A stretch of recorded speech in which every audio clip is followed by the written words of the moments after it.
Guys, तो हम लोग आगे एक नए वीडियो पे और आज हम लोग देखने वाले हैं बिहार बोर्ड क्लास 12 के लिए बायोलॉजी का बहुत इंपॉर्टेंट ऑब्जेक्टिव क्वेश्चन। और मैं बता दूं कि जितने भी ऑब्जेक्टिव क्वेश्चन मैं करा रहा हूं इससे बाहर एग्जाम में एक भी नहीं जा सकता है। और आप एग्जाम में 35 में 35 सही करके आने वाले हैं, ये पूरा वादा है मेरा। क्योंकि देखिए, जितने भी ऑब्जेक्टिव मैं करा रहा हूं ये पढ़ के अगर आप एग्जाम में जाते हैं तो निश्चित आप 35 में 35 सही करने वाले हैं। और ये जितने भी थ्योरी भी आप लोग को कराए जा रहे हैं वो भी अगर करके एग्जाम में जाएंगे तो आप निश्चित एग्जाम में 100 में 100 लाने वाले हैं।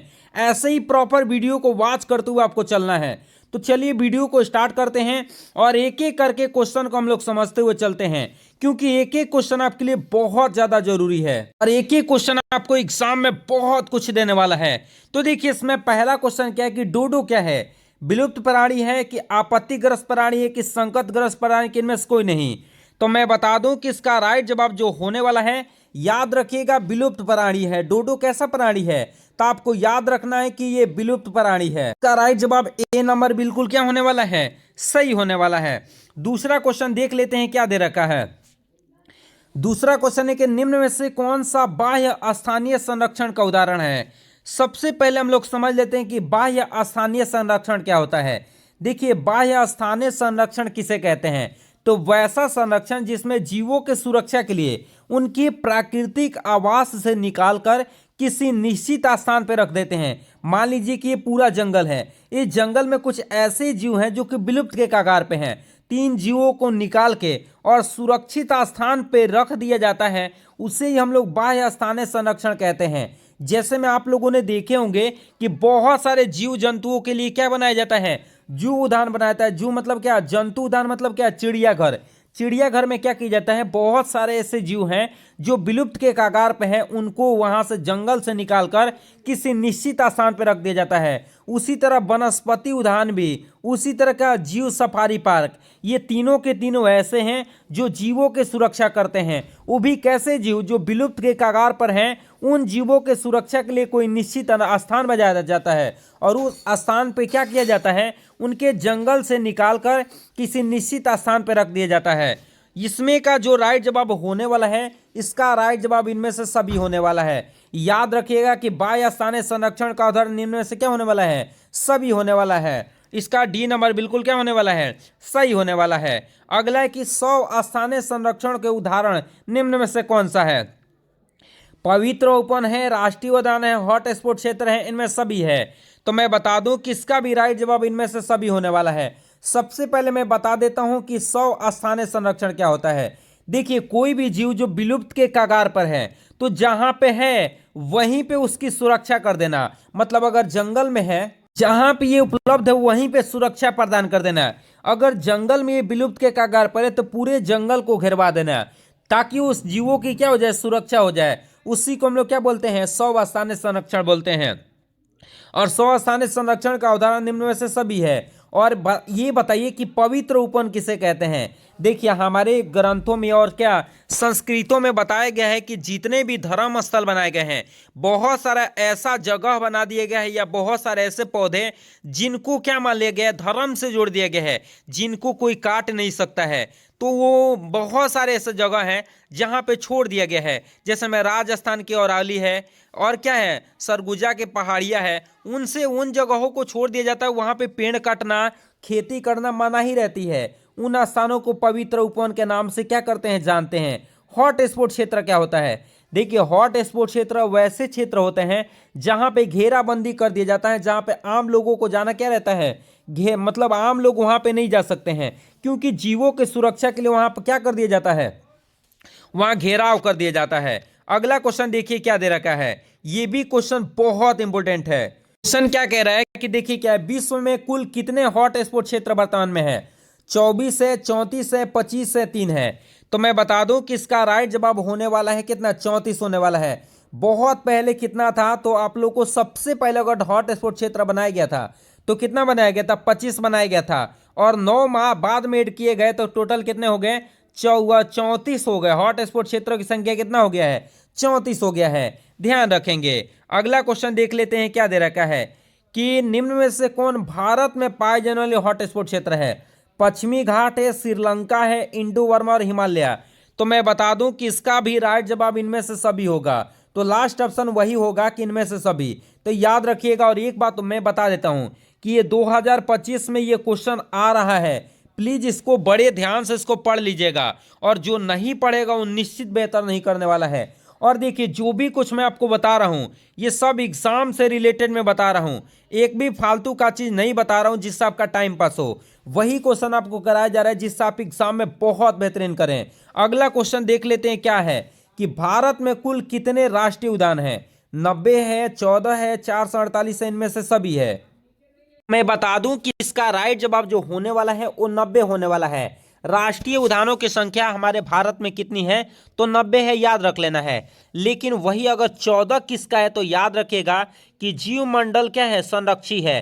जीवमंडल संरक्षी हमारे देश में कितने हैं? तो जीवमंडल संरक्षी हमारे देश में कितने हैं? 14 है। और रही पूछेगा वन्य जीव अभयारण्य कितने हैं? तो वन्य जीव अभयारण्य हमारे देश में कुल कितने हैं? तो आपको याद रख लेना है कि वन्य जीव अभयारण्य हमारे देश में 448 है। देखिए, जितना भी एक्स्ट्रा क्वेश्चन बताया जाता है तो क्यों बताया जाता है? ताकि आपके एग्जाम क्लियर हो जाए। देखिए, आपको याद रखना है कि राष्ट्रीय उद्यान 90 है, और क्या जीव मंडल आरक्षी कितने हैं? 14 हैं। और क्या वन्य जीव क्या है? वन्य जीव अभयारण्य कितना है? तो 448 है। ये आपको याद रखना है। ये एक्स्ट्रा में जितना भी कुछ मैं बताऊंगा प्लीज आपको याद रख ही लेना है। अगला क्वेश्चन देखिए क्या दे रखा है। ये भी क्वेश्चन बहुत ज्यादा इंपॉर्टेंट है कि हॉटवेस्ट क्षेत्र सुरक्षा द्वारा जीवों के विलोपन दर को कितना प्रतिशत कम किया गया है? 10%, 20, 40, 30। तो मैं बता दूं कि 30% होने वाला है। क्या किया गया? हॉट स्पॉट क्षेत्र बनाया गया तो 30% जीवों को विलोपन के दर से क्या कर दिया गया? बचा दिया गया, जो कि आपको याद रखना है, जो कि बेहद बेहद बेहद इंपॉर्टेंट है। अगला क्वेश्चन देखिए क्या है कि विश्व शिखर सम्मेलन कब हुआ था? 2002 में, 1992 में, 1990 में, 2010 में। तो मैं बता दूं आप लोग को याद रख लेना है कि विश्व शिखर सम्मेलन जो हुआ था वो 2002 में हुआ था। और इसमें कितने देश शामिल हुए थे? तो याद रख लेना है कि इसमें 190 देश शामिल हुए थे, जो कि 190 देशों ने वादा किया था कि 2010 तक, कब तक? 2010 तक जैव विविधता की जारी क्षति को क्या कर दिया जाएगा? वैश्विक स्तर पर कम कर दिया जाएगा।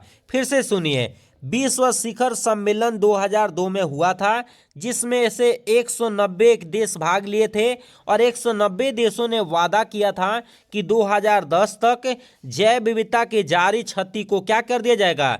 वैश्विक स्तर पर, प्रादेशिक स्तर पर तथा स्थानीय स्तर पर कैसे भी कम कर देना है, इसका यही उद्देश्य था। और मैं बता दूं कि हुआ कहाँ था, तो आपको याद रख लेना है कि अफ्रीका में हुआ था। विश्व शिखर सम्मेलन जो हुआ था वो कहाँ हुआ था? तो आपको याद रखना है अफ्रीका में हुआ था। और अफ्रीका में क्या हुआ था?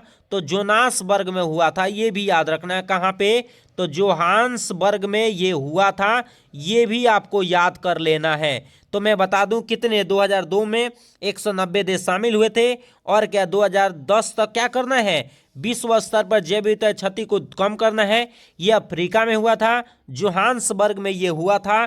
आपको ध्यान रखना है। अगला क्वेश्चन देखिए क्या है कि भोपाल गैस त्रासदी किस गैस के रिसाव से हुई? PaNSO4 smoke missile isocyanate. तो मैं बता दूं कि इसका राइट जवाब होने वाला है मिसाइल आइसोसाइनेट। मिसाइल आइसोसाइनेट के स्राव के कारण ही क्या हुआ था? भोपाल त्रासदी में गैस की क्या हुआ था? स्राव हुआ था, जो कि बहुत ज़्यादा इंपॉर्टेंट है। और मैं कह देता हूं कि ये क्वेश्चन आपके एग्जाम में आएगा। इस क्वेश्चन को बड़े ध्यान से आप लोग याद कर लीजिएगा, और मुझे पूरा उम्मीद है कि आप लोग पढ़ रहे होंगे और एग्जाम में बेहतर करेंगे। और ये हुआ कब था? तो याद रख लेना है 1984 में गैस का क्या हुआ था? रिसाव हुआ था। अगला क्वेश्चन देखिए क्या है कि अम्ल वर्षा का क्या है सूचक है? तो याद रख लेना राइट जवाब SO2 ही है। अगला क्वेश्चन देखिए क्या दे रखा है। अगला क्वेश्चन भी बहुत इंपॉर्टेंट है कि निम्नलिखित में से कौन सी ये गैस ग्रीन हाउस गैस नहीं है? और CH4 है, कार्बन डाइऑक्साइड, CH4 और क्या? हाइड्रोजन। तो मैं बता दूं कि इसका राइट जवाब हाइड्रोजन ही होने वाला है। मतलब D नंबर इसका राइट जवाब होने वाला है। अगला क्वेश्चन देखिए क्या है। फोटोकेमिकल स्मॉग में कौन हमेशा उपस्थित रहता है? CO2, ओजोन, SO2 और क्या? मीथेन। तो मैं बता दूं कि इसका राइट जवाब होने वाला है, याद रखेंगे कि O3 होने वाला है।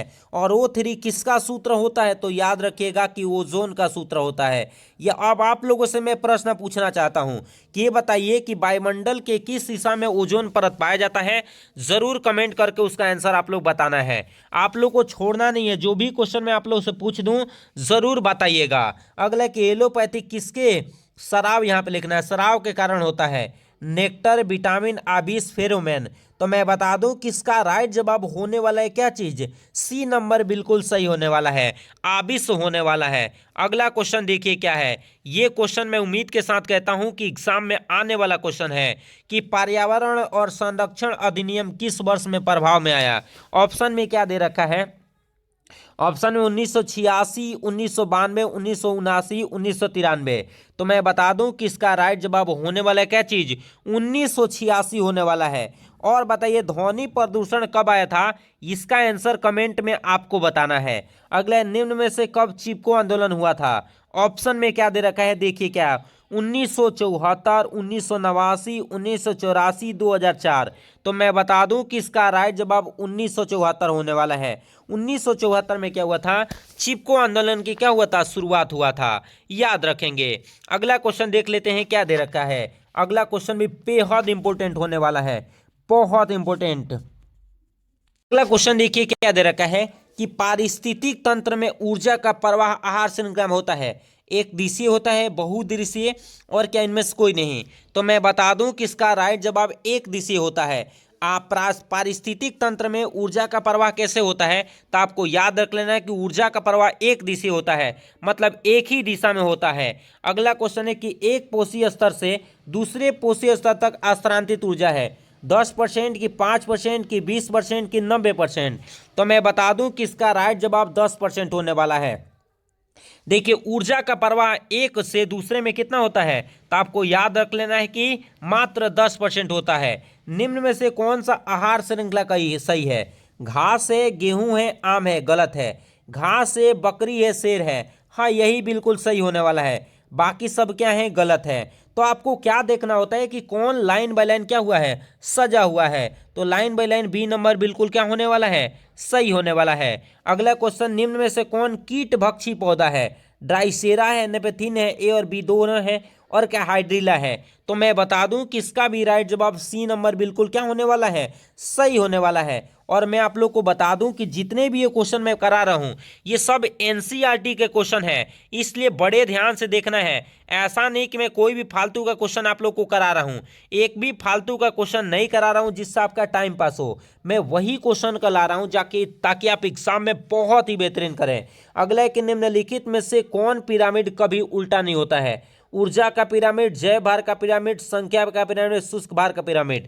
तो मैं बता दूं कि इसका राइट जवाब ऊर्जा का पिरामिड होने वाला है, क्योंकि ऊर्जा का पिरामिड कभी भी उल्टा नहीं होता है। अगला क्वेश्चन देखिए क्या है, द्वितीयक उत्पादकता से संबंधित है, उत्पादक है कि मांसाहारी कि शाकाहारी कि इनमें से कोई नहीं। तो मैं बता दूं कि इसका राइट जवाब उत्पादक होने वाला है। और देखिए इन सभी क्वेश्चनों को आपको बार बार देख के याद कर लेना है। एक है पारिस्थितिक तंत्र में हरित पौधे क्या हैं, उत्पादक हैं, उपभोक्ता हैं, अपघटक है, इनमें से कोई नहीं है। तो मैं बता दूं कि इसका राइट जवाब क्या होने वाला है, उत्पादक। और उपभोक्ता तो आप लोगों ने जानते होंगे कौन प्रकार के होते हैं, कितने प्रकार के होते हैं। तो उपभोक्ता 3 प्रकार के होते हैं, प्राथमिक, द्वितीय और तृतीय। इसके बारे में भी जरूर कमेंट करके बताइए। अपघटक के बारे में बता दूं तो अपघटक 2 होते हैं, एक होता है जीवाणु और दूसरा कौन होता है, तो इसके साथ आपको याद रखना है कवक। ये दोनों के दोनों किसका काम करते हैं, तो ये दोनों के दोनों अपघटक का काम करते हैं, आपको ध्यान रखना है। अगला क्वेश्चन देखिए क्या दे रखा है, और मैं उम्मीद के साथ कहता हूं कि ये क्वेश्चन आने वाला है। अपशिष्ट जल में बीओडी का अनुमान किसकी मात्रा को करके लगाया जाता है, ऑक्सीजन की खपत, ऑक्सीजन के निकास, जैव निम्नीकरण का आधुनिक पद्धति, इनमें से कोई नहीं। तो मैं बता दूं कि इसका राइट जवाब ऑक्सीजन की खपत होने वाला है। बीओडी किसे कहते हैं इसके बारे में बता देता हूं। देखिए बीओडी का फुल फॉर्म होता है बायोकेमिकल ऑक्सीजन डिमांड। जब भी क्या होता है, ये जब भी जल में क्या होता है, कार्बनिक पदार्थ की मात्रा बहुत अधिक मात्रा में रहती है तब तक वह जल प्रदूषित रहता है और उसमें जीवाणु और कवक क्या करते हैं, उसको तोड़ने के लिए ऑक्सीजन का खपत करते हैं। तो उसी को हम लोग बोलते हैं क्या, बीओडी। याद रखेंगे। अगला क्वेश्चन देखिए क्या है कि वायुमंडल आर्द्रता को किससे मापा जाता है, फोटोमीटर, प्रोटोमीटर, हाइग्रो यहां पे लिख लीजिएगा। और यही सी नंबर ये बिल्कुल क्या होने वाला है, सही होने वाला है। अगला क्वेश्चन देखिए क्या है, पारिस्थितिक शब्द किसके द्वारा दिया गया था, लिनियस के, कि रिटम, की ओडेम, के अरस्तु।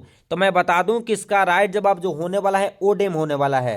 ओडेम बिल्कुल क्या होने वाला है, सही होने वाला है। सी नंबर इसका राइट जवाब होने वाला है। और ये जितने भी क्वेश्चन मैं आप लोग को कराया ये बहुत ज्यादा इंपॉर्टेंट है और हमें उम्मीद है कि आप एग्जाम में बहुत बेहतरीन करके आने वाले हैं। तो चलिए इसी के साथ हम लोग मिलेंगे अगले वीडियो में। आप लोग पढ़ते रहिए और बेहतर करते रहिए। तब तक के लिए जय हिंद।